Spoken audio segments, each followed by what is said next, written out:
Slavery. No one shall be held in slavery or servitude. Slavery and the slave trade shall be prohibited in all its forms. Article 4.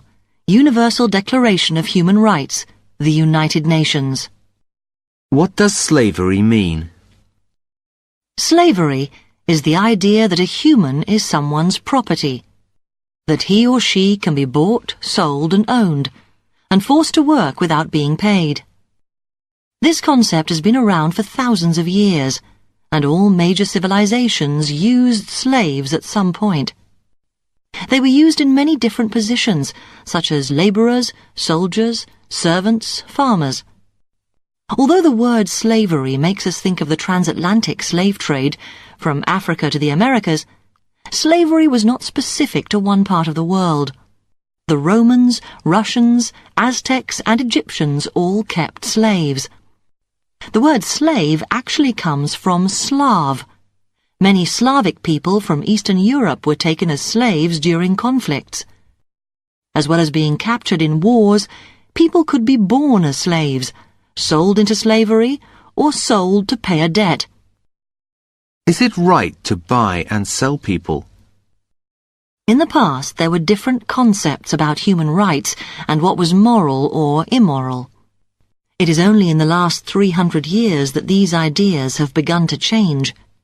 Most people accepted that types of people were born to be slaves, or that if you won a war, you could sell your captured enemies.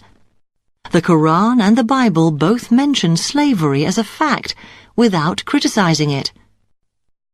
The life of a slave, although difficult, was not always the end of a person's life.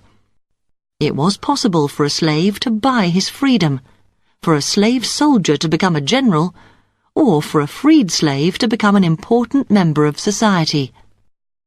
The transatlantic slave trade ended this possibility. What was the transatlantic slave trade? Slavery was as common in Africa as in other countries, but in the 15th century, traders began to export large numbers of slaves to the Middle East. European countries followed this, exporting Africans to work on plantations in the Caribbean, North and South America. A massive number of people were needed, as demand for new products such as sugar, coffee and tobacco was very high. In 400 years, an estimated 12 million people were removed from Africa to work as slaves in the Americas or European colonies. Slaves in this system had no opportunity for advancement or release. Even if they were freed, they had few legal rights.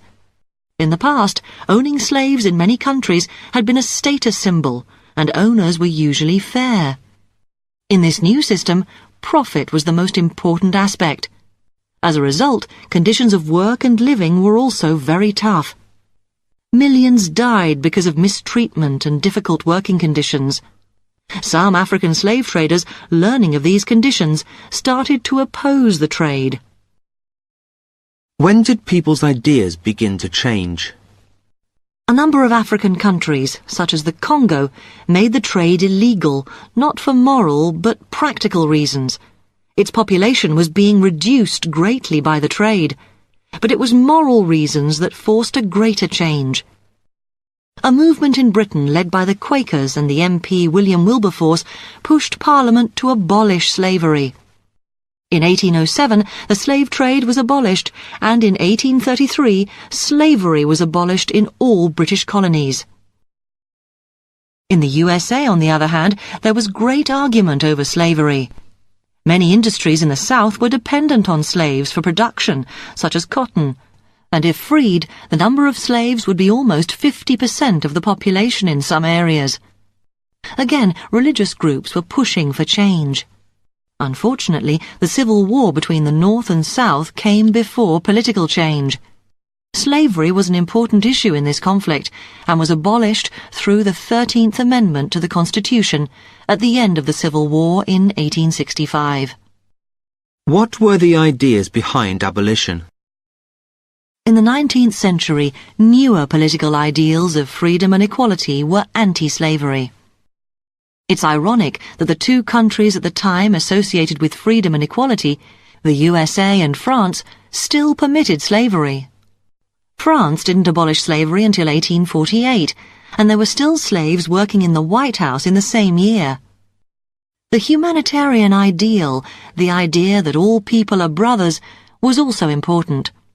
As this idea was taken from Christianity, Christians, especially those from newer branches, for example Quakers, Methodists, were at the center of movements all over the world. Christian missionaries were often funded by anti-slavery groups. Dr. David Livingstone was the most famous British missionary in Africa until 1873, and pushed for the end of the local slave trade.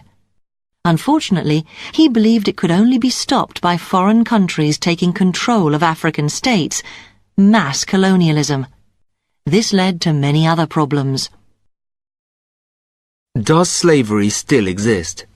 Legally, Nigeria was the last country to abolish slavery in 1936. However, in many parts of the world today, millions of people are working as slaves. Children fighting in the army, or working for no pay.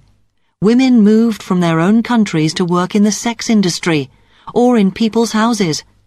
People working for many years to pay back a small loan. These are all types of modern slavery. Groups such as the United Nations or Anti-Slavery International are fighting against this problem. But the world must first accept that there still is a problem.